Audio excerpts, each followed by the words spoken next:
We now welcome former UFC Women's Strawweight Champion and number 7 ranked contender, Carla Esparza. Carla, thank you for joining us today. Yeah, thanks for having me. We will take the first question from Gabriel Gonzalez with Cageside Press. Hey, Cookie Monster, how's it going? Great, now that I'm out of quarantine.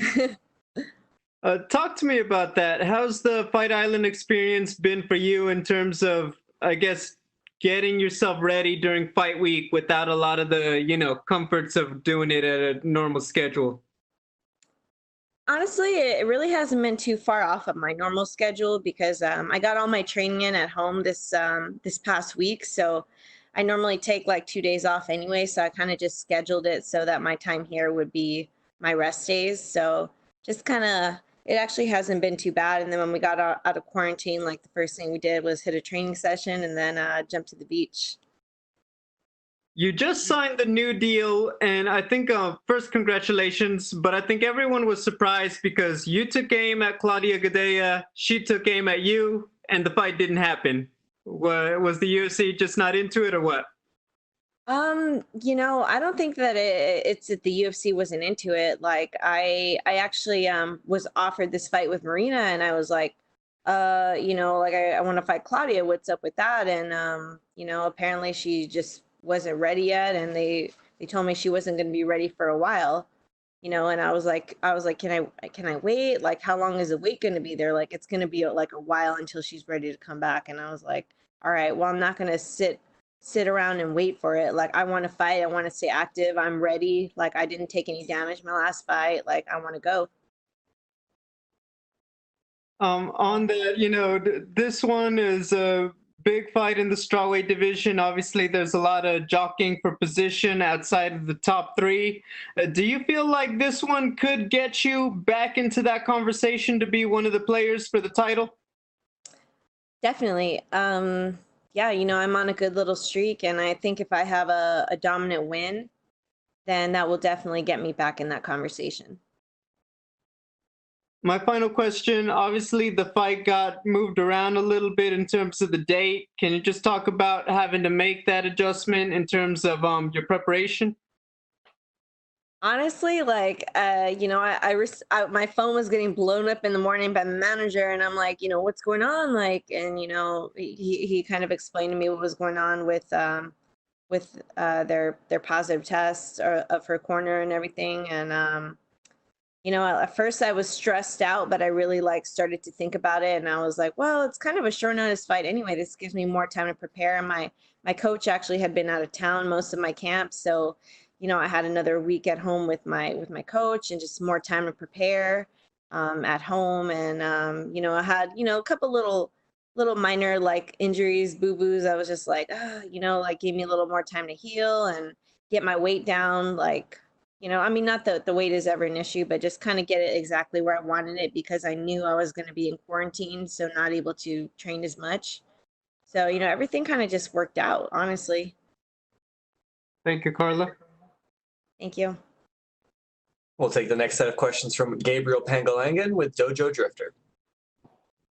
Hello from the Philippines, Carla. How you doing?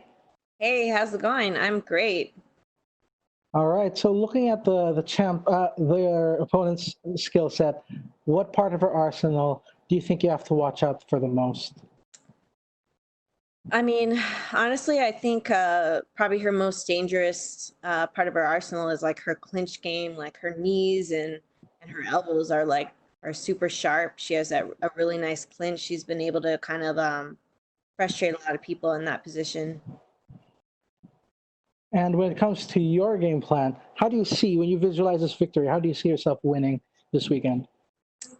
I've been working on all parts of my game, but I feel like my submissions have been really nice lately. I've been pretty smooth. So, I've been working on a certain one of them, and I'd love to have my hand raised with one of those. Yeah, and actually your opponent is undefeated, so you could actually give her that first loss of her career. Yeah, definitely. It won't be my first time breaking someone's streak. So, always, I go in there to win, Yes, and I was actually curious because fight weeks can get pretty hectic with open workouts and the media scrums. Do you prefer this, a more low-key fight week?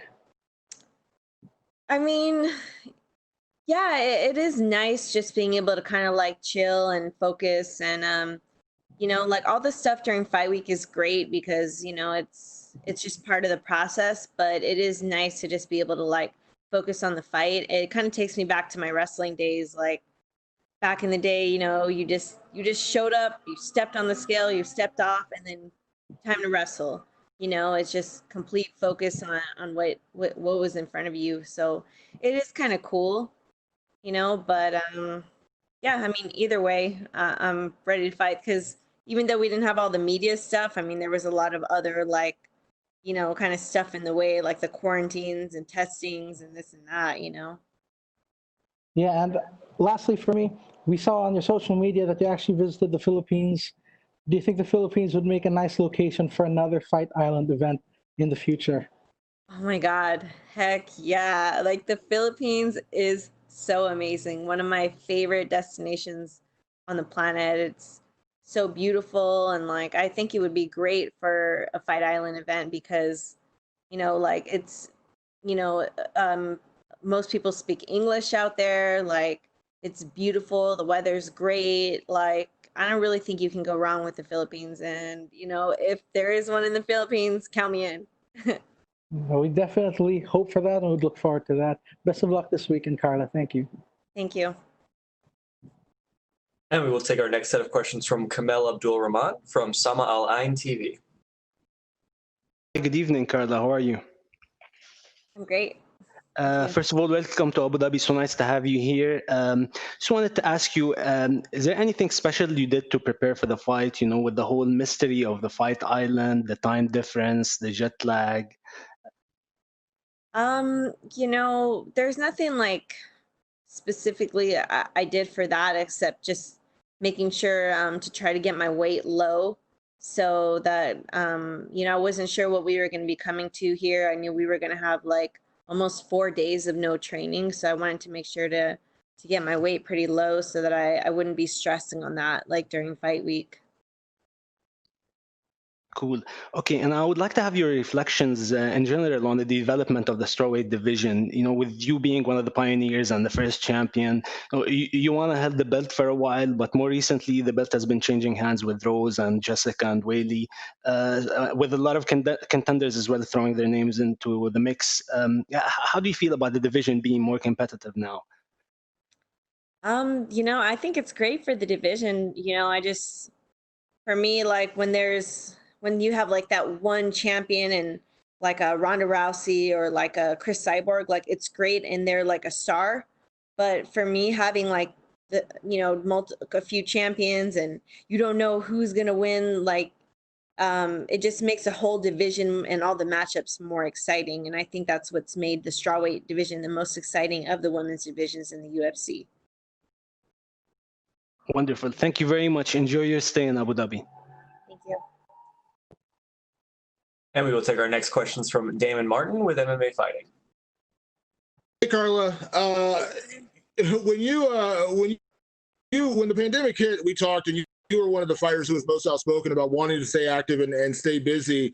Your second fight now during this time period, I know a little scared with the whole COVID-19 thing with your opponent, but are you happy to have this kind of schedule, and would you like to stay on this kind of schedule if everything goes well on Saturday? Oh, definitely. I love it. Like if I come out with no injuries and I'm healthy, like now is the time to take advantage. There's so many fight opportunities for the fighters. Because a lot of people are kind of scared and have concerns about the coronavirus, and a lot of fighters just aren't able to get the training in, so they're just hungry to have fighters on these cards. And if you're willing and you're healthy, like there's opportunity, and I think you got to take advantage of that. Carla, where you're at in your career, you're a former champion. You're still ranked in, I think it's the top 6 of the division.